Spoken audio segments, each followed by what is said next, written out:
welcome to Civil War Digital Digest. I'm Andrew. Thank you for joining us here today. Today I'm joined by Matthew Border, who's a fellow Michigan native and author, historian, and he's here today to talk to us about one of the faces from Faces of the Union Soldiers at South Mountain and Harper's Ferry. Thanks for having me back, Andrew. It's a pleasure to be here with Civil War Digital Digest. And today I thought we'd talk about one that you and I both know pretty well, an Iron Brigade guy, Lucius Fairchild, 2nd Wisconsin. All right, well, tell us a little bit about who Lucius Fairchild is before the war, to kind of set the scene. Absolutely. He's going to be born in Ohio, and his family will move to Wisconsin. And by all accounts, he was a kind of poor student, but well loved by his friends and family. He had a lot of friends, a lot of family there in Wisconsin, and he would eventually actually go west in '49 for the gold rush. He's going to spend a number of years out there. He actually does fairly well, unlike a lot of folks who partake in the gold rush. And then he comes back to Wisconsin in 1855.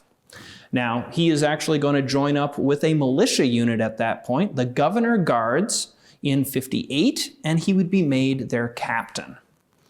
Now, the Governor Guards are going to become part of the 1st Wisconsin Infantry, one of those early war units and a 3-month unit at the beginning of the war. So why did he leave the 1st Wisconsin then? That's a great question. He actually will be mustered out of the 1st Wisconsin in August of '61. He's done his 3 months. His service is over. And while I'm sure you know, many of you might not be aware that he would actually be given a commission in the regular army immediately after that. He's going to be made a lieutenant in the regular army, but he would also be asked by the governor of Wisconsin to take over command of this new regiment, one of the first 3-year regiments in the war, the 2nd Wisconsin Infantry, that was already in Washington, D.C. at the time. And lieutenant colonel, he's going to go with the lieutenant colonelcy. The pay raise alone is worth it. Absolutely. And a nicer uniform. Absolutely. So he becomes a lieutenant colonel and he joins the 2nd Wisconsin. So tell us about his service with the 2nd Wisconsin. Sure. Now, the 2nd Wisconsin is going to see significant action. And by 1862, it will be involved in the fighting during John Pope's campaign. Of course, we're well aware of the fighting that would occur there just before Second Bull Run at Bronner Farm. And then, of course, it would dive into the Maryland campaign as well. And this is really where the Iron Brigade, and of course the 2nd Wisconsin being part of it, is going to start to establish its legend. And he, at this point, too, is getting promoted, right? He moves up now. He does indeed. He will command both the 7th and the 2nd Wisconsin at Second Bull Run. And after that, he is bumped up to full colonel. That's absolutely right. So tell us about South Mountains. I mean, for the Iron Brigade, it's the seminal moment in their history. Right. It's where they get their name. They're under the eyes of the commanding general. Tell us about this battle for them and Lucius Fairchild's role in it. Absolutely. Now, they are going up what's known as the National Road at the time. Okay, this is going to go through South Mountain at Turner's Gap. The fighting around South Mountain has been going on for several hours by this point. Federal forces had attempted to outflank the Confederate position near Turner's Gap, first at Fox's Gap in the morning with the 9th Corps, and then George Meade's division, the Pennsylvania Reserves, have gone after that gap as well from the north through what was known as Frosttown Gap or the Frosttown Plateau. Both of these attempts, while they have made progress, are not driving the Confederates from Turner's Gap as of yet, and so now it's time to make a drive up the middle. And helping to lead this advance would be the Midwestern boys, these 3 regiments from Wisconsin, including the 2nd and, of course, the 19th Indiana. Now, they're going to be moving parallel with the National Road in line of battle. In fact, the 2nd Wisconsin is almost at the end of the brigade line. The 19th is actually out there on the end, but then it's the 2nd, and it's going to be due in part to this position kind of off to the end of the line that they won't receive as terrible casualties as some of the other units that we see during the Battle of South Mountain. But Fairchild talks about the difficult terrain they're dealing with as they advance parallel with the National Road, because not only do we have a rolling landscape and an elevating landscape as they're following the road, but they've got all of these walls The Confederate troops at South Mountain, particularly at Turner's Gap, are heavily outnumbered. We know this, but they are really using the terrain to their advantage. And there's all of these stone walls or stone fences that are rising up South Mountain, dividing all these various fields. And the Confederates are using every single one of them and just kind of hopping back as they go. So South Mountain's not the end of Lucius Fairchild's Civil War, though, right? Not by half. He's going to fight very hard with the 2nd Wisconsin and the rest of the Iron Brigade through the Loudoun Valley campaign, or those movements south towards Fredericksburg itself in December. And of course, while the Iron Brigade's not in the thick of the fighting there at Chancellorsville, they're at least present during the fighting. But of course, that's all leading towards what? The big show in '63. Gettysburg. Gettysburg, yep, exactly.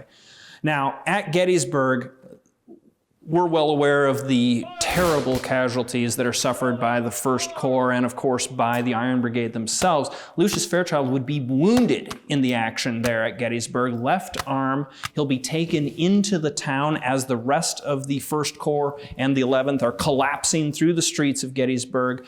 He would be taken into one of the buildings there in the town, have his arm amputated, and was almost immediately captured. Once he is captured by Confederate forces, he would be paroled almost immediately because they've got no use for this wounded colonel and now missing an arm colonel. But he would not be retaken by Federal forces until Confederates evacuate Gettysburg after July 4th. So for him, does he continue on with service after that point? Initially, yes. In fact, he would be promoted to brigadier general in mid-October of 1863, but he is also given an opportunity to get into politics at this time, and he actually resigns his commission in the opening days of November of '63. In fact, the image that we use for him in the book is his colonel's uniform with brigadier bars on. Interesting. It is, yes. And we talk about the subtleties and the variation in uniform and how we are almost certain it's his colonel's uniform. I mean, the button groupings would be different. Exactly. It'd be very easy to figure that out. Yep, that's exactly right. But he has specifically put that brigadier general's bar on for the image. Of course. Now, well, I mean, nothing sells in politics like a good war record. That's right. That's exactly right. And he is going to, I shouldn't say he milks it, but he certainly uses it. He would be made the Secretary of State for the state of Wisconsin immediately after he gets out of the Army. And he would maintain that role until '66. Okay. Now, after that time, he is going to actually run for and be elected the governor of Wisconsin, and he would have that role for 3 terms. And afterwards, he would actually go on to some international politics. He would actually be in Liverpool for a while. He is going to be in other parts of Europe, and eventually the ambassador to Spain. Interesting. It's kind of an endpoint for a few Civil War people. I know Dan Sickles also ended in that role at some point. Yes, he did. Yeah. Very good. Lucius Fairchild is also going to be heavily involved in the veterans community. He's a member of the MULLIS, or the Military Order of the Loyal Legion of the United States. He's in the Grand Army of the Republic, and he is going to be attending not only the national gatherings of Union veterans, but also the local gatherings. We're going to see him at these Iron Brigade gatherings, at the reunions of the 2nd Wisconsin. And he would continue to come to these gatherings and be heavily involved with the veterans community until his death in the late 1890s. And he's actually going to pass away from Bright's disease, and he would be buried in Madison, Wisconsin. So with Lucius Fairchild having this long political career after the war, what can you tell me about his politics? It's a good question because obviously he's Republican, coming out of the state of Wisconsin, but he's hardcore Republican. In fact, he is an abolitionist. Now, he would support the Reconstruction movement going on throughout the South, but he would be involved with not only promoting the politics of the era and the Reconstruction politics of the era, but also his fellow man. He's very much involved with the veterans movement post-Civil War, not only from a member of all these organizations, but also the politics of the veterans. The Grand Army of the Republic is a massive voting bloc after the American Civil War, and he is going to be involved with that, really helping to drive the post-war politics of the Army in a lot of ways, or what is now the civilian aspects of the Army. Sure, caring for veterans and all the politics around that, I'm sure, is... And a little of the waving the bloody shirt, if you will, too, and voting the way you shot. Absolutely. Well, I think this story shows that whether you rise to great prominence like Lucius Fairchild, or whether you're a common soldier who served in the war and just went back to your farm, that the Civil War was a leveling experience. Going and fighting at places like Antietam or South Mountain gave these soldiers a common set of experiences that they carried forward in their life, and it was part of why the Civil War is so important in American history. I hope you've enjoyed this story and you learned something today.